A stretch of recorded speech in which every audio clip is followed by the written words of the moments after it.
In this question, we have to identify this given image. Okay, now what we can see here is that this is a component of a removable appliance. Okay, now such questions or this topic of removable appliances, the kind of questions that you can expect from here are either image-based questions where you have to identify a particular component that is special.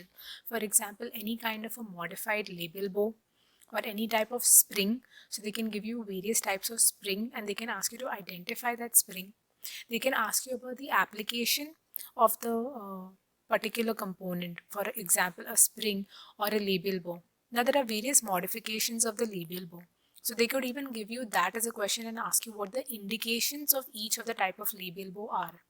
Or they can give you various images of the different types of labial bows or the different types of springs, and they can ask you to match the correct image with the correct appliance or the correct component. Okay, another thing they could ask you is activation. Okay, activation of the various types of components. How will you activate a particular spring? Okay, this is very important. And another thing that they could ask you that is important is the gauge of wire that is used for the fabrication of these components. So now that we have all this in mind, the different type of topics that can come from this section, let us try to identify what this component is. Now what we can see here, okay, is that there is a wire component that is going on the labial surfaces of the anterior teeth. Okay, so this has to be a kind of a labial bow or a modification of the labial bow. Okay, now is it a high labial bow or is it a Roberts retractor? Now if you know what a Roberts retractor looks like, it is usually, you can identify this easily. That is, a Roberts retractor is a modification of the labial bow which consists of a coil, okay, or a loop that is present in the labial bow. So this is actually an example of the Roberts retractor. Now finger spring and Z spring. So how do they look like? So if this is the maxillary arch, okay, and this is the central incisors that are present here. Okay, and this is the lateral incisor, this is the canine, okay, again the lateral incisor and the canine. Okay, so a Z spring is going to look like a Z. Okay, so it's going to extend like this. It's going to have two coils. So it's also known as double cantilever spring. Okay, and this portion is going to get embedded into the acrylic. So Z spring is also known as double cantilever spring. Okay, and it is used to bring about buccal forces, or it helps to bring about pushing force to the tooth. So if there's a tooth which is slightly lingually placed, the Z spring will help to push the teeth outwards and also helps in bringing about correction of minor rotations. What about a finger spring? So a finger spring is going to hold the tooth from one side. Okay, so this is going to go and engage the tooth like this. Then it's going to come down. Okay, and it has a single coil that is present. So it is known as a single cantilever spring. Okay, and this works by moving the tooth mesiodistally. So if it is going to be activated on the mesial side, it's going to push it like this in this direction, or it can be fabricated on this side and can push the tooth in the opposite direction. Depending on the direction of the movement that is required, we can fabricate the spring accordingly. Okay, so this is what a finger spring and Z spring look like. Now here, the different types of labial bows or the modifications of the labial bows are very important, like I told you. Okay, this was also asked in one of the previous examination. So the Roberts retractor, that's the one that is asked in this question as well. Okay, so this is a type of labial bow which is made of 0.5 mm wire. Okay, this is important because like I told you, they could also ask you the gauge of the wire. So it is made of 0.5 mm round stainless steel wire, and this is a thinner gauge because we need it to be a thinner gauge wire because this is used, or the indication for this retractor or this labial bow is for retroclination of severely proclined upper incisors where the overjet is more than 4 mm.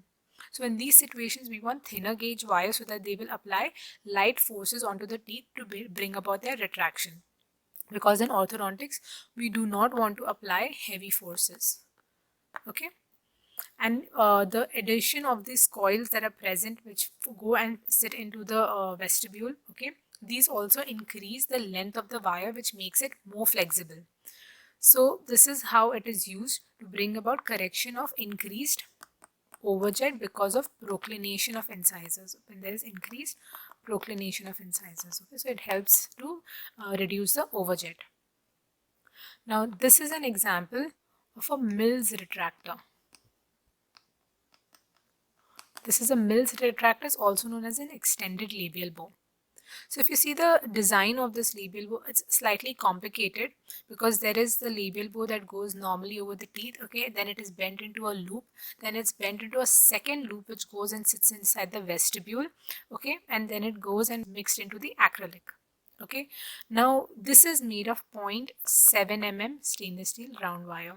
Okay, so it has a thicker gauge than a Roberts retractor. Okay, but because of this complicated and intricate design and looping, there is the wire that is incorporated into the appliance is longer, so there is more flexibility and higher range of action.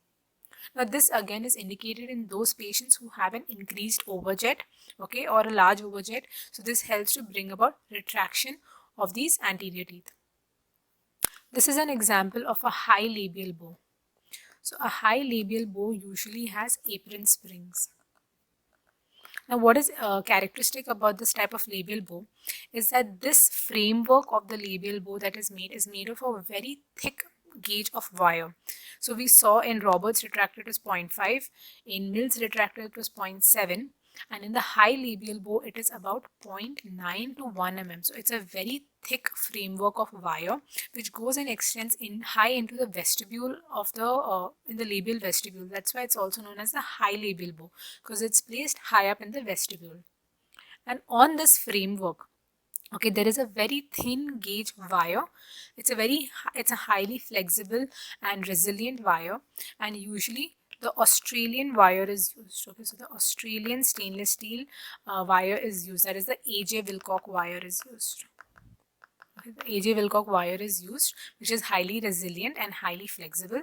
So that is wound around this wire framework, and that goes and rests on those teeth where you want correction of proclination, or you want to retract those anterior teeth.